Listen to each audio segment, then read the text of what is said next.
Mimi sina mengi ya kusema.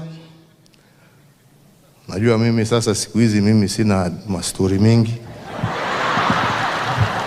Mimi naangalianga tu TV.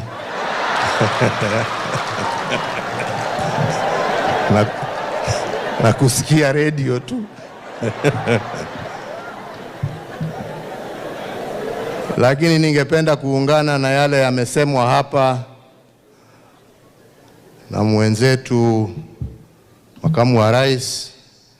Tuombee nchi yetu, tuombee amani, tuombee uwiano kati ya viongozi na wananchi, tuache mambo ya ukabila na tupendane.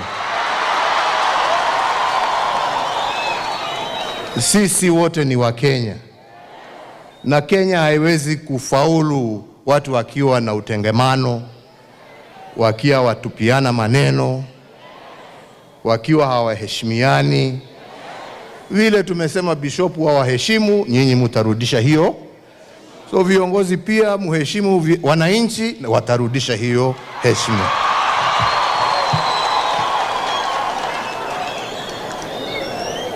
Kwa hivyo mimi nataka nifikishie hapo. My friend, my Lord Bishop, unajua sasa hata kama wanakukaribisha hapa, mimi nimepoteza rafiki. Siwezi kuwa na mtu nitakuwa tukicheka na yeye. Sasa namuogopa kwa sababu najua amepandishwa cheo. Anaweza kufunga maombi huko juu. So mimi nitakuwa namuangalia sasa kutoka kwa mbali, kwa sababu sasa amekuwa mdosi. Lakini nataka nikuhakikishie, ukisha settle down, anytime unaweza utualike, tuje tuungane na wewe na wenzetu wa Embu, tujenge kanisa la Mungu. Sisi tuko tayari na tutaendelea kushirikiana, na nakuhakikishia mimi sitalete siasa kwa kanisa. Mimi nitakuja mchango tu, ama yale mengine utakuwa unaniitia.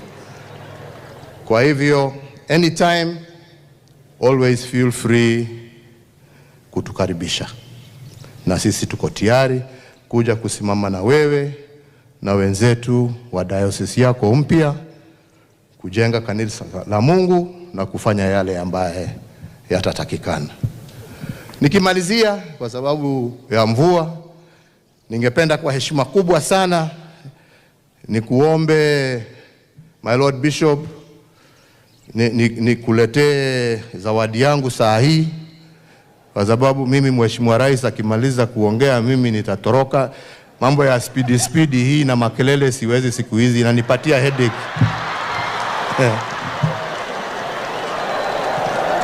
Kwa hivyo mimi ningependa tumalizane mapema ndio mimi nitoke pole.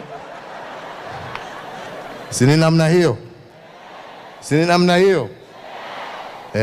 Na nuncio, mi bahasha yangu ni ya white, sio ya brown ile ulikuwa unasema.